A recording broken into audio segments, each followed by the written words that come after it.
This is the cover of a sort of business community oriented magazine that was published in 1977 and maybe later. I don't know who published it or how successful it was, but it was brought to our attention not because of the cover. It relates to fall 1977. The back cover shows me and one of the other young lawyers at what was Macaulay Perry, but at that point I think had become Perry, Farley, and Honestchuk, walking south on Bay Street, I think immediately north of King Street. Barbara and I are shown here celebrating something. I'm holding a bottle of champagne in my hand, and she's holding a glass of champagne. We're in our house, the first house we owned at 39 Thome Crescent in Midtown Toronto. Barbara and I are shown with a group of friends that I've known since high school, and their wife. We're here in a small lake in Haliburton. Ernie Hahn, who's the fellow in the greenish coat with the mustache and glasses, father owned a cottage on this property. Had been in the family for decades. And we were up there in the wintertime. It was a real hard slog getting in. The snow was deep and so forth. But we cross-country skied around the lake. This was sort of a weekend fun getaway. Barbara and I are here in Jamaica in, I think it was around 1983. We've obviously conned somebody into taking our photograph. I'm showing here on the balcony of our hotel room in Jamaica. The hotel at the time was called the Trelawney Beach Hotel. I'm here with all the other council on an Ontario Municipal Board hearing that went on in London in, I think it was 1982. I can confirm that in the next slide. But to my left is Alan Rock. He went on to be treasurer of the Law Society and chancellor of the Carleton University. To my right is Carthy, QC. He was with Weir and Folds. He was representing the owners, I think they're called the Jeffreys, of a at that time, very large shopping mall in London. The person sitting in front of me is also from Perry, Farley, Honestchuk. He was there representing Oshawa Group Limited, I think. I was representing Loblaws.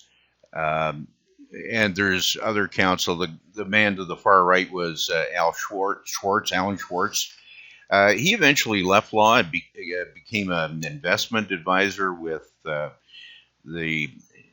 Schiffkin, forgotten the name of the firm. Anyway, the fellow with the beard was City of London's lawyer. This was a long hearing. So this is a full list of the council shown in the photograph. And Carthy, QC, who was to my right in the picture, is James Carthy. He went on to sit on the Court of Appeal, I think, Court of Appeal. This is a bookplate that was on the inside cover of a coffee table type book that was given to me by the Canadian Bar Association for doing a presentation at one of their seminars. On one or more summer occasions, we rented a cottage, different cottages from time to time.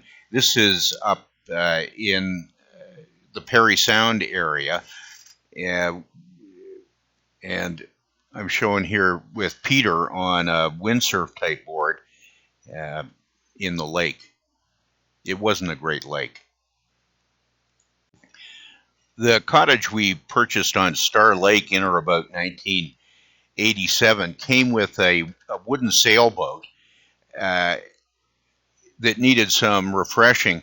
So I spent quite a bit of time sanding down the rough paint, cleaning it up, replacing hardware or filling in missing hardware and so forth, doing some paint work and all the like, getting it presentable to actually sail. This shows me on the maiden voyage of the Titanic. As soon as the thing got into any kind of water, I put my foot down and went right through the floor of this old, as I then knew, decrepit wooden boat.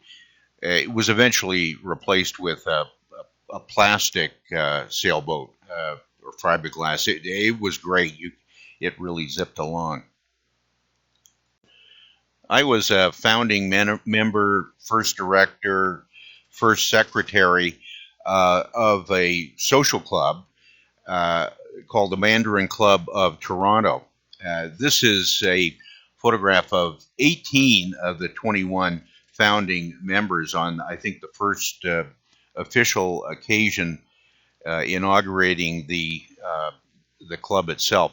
This was a very powerful group in the Asian community. After 3 runs at the exams, specifically the exams for law office accounting, I managed to get into the bar of the Law Society of England and Wales in 1996, expecting that that would be a ticket to become a solicitor of the bar of Hong Kong.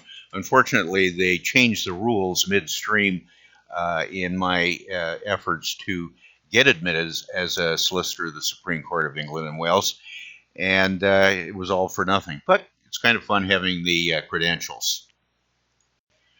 Needless to say, I've always been a solicitor who does not practice and advertises as such.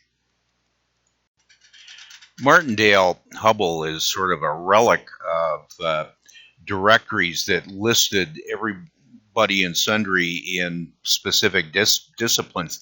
You could find a lawyer anywhere in North America with Martindale Hubbell's directories. They were about 5 inches thick, and I think there were more than one of them to cover North America. But amongst other things, in the internet age or the more modern age, they got into rating lawyers. They do a survey in the area of lawyer practices, such generally speaking. So, for example, it might be land development or municipal law at the time, and get a rating from them as to your skills and your professionalism and so forth.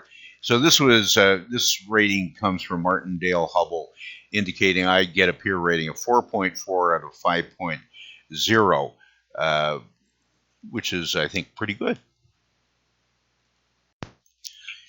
I purchased a new Corolla hatchback in the spring of 2019, and they gave me a hat as a gesture of how great a customer I was.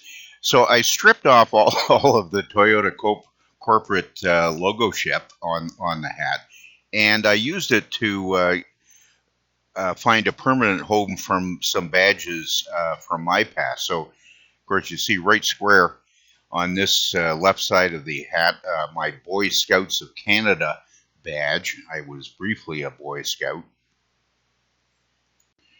From the back right, starting at the top, you'll see a small round badge that is emblematic of the Mandarin Club of Toronto. We had 21 members, and this plum flower has 20, whatever they call those things that flowers have, plus the center black portion, which is the chairman of the club, and that was that badge. Beneath it is Rawlinson Moving and Storage. That was on my shirt for a period of time. I worked for Rawlinson Moving and Storage. They were up in North York, not far from the York University campus. one full summer, and I think the following summer, but certainly on occasion during the year when they needed a big crew for an office move or something like that. When I left, I was a regular truck driver. I had a 5-ton truck and a crew of 1 or 2 people, depending on the job. To the right of that is my Rotary International badge. I joined the Rotary Club of North York chapter in 1996. I was secretary, I think, in 1997, and then vice president in 1998, and then president in 1999. As I recall, maybe it's all off by 1 year too far in the past. But anyway, this last badge is the badge of the Gamma Delta Psi fraternity, of which we were I was a member of Gamma Alpha chapter, and the motto of the fraternity was Consequens Umquam Decens Numquam. Now, some people might look at this badge and think the motto was Consequens Numquam Umquam Decens, but no, it's not.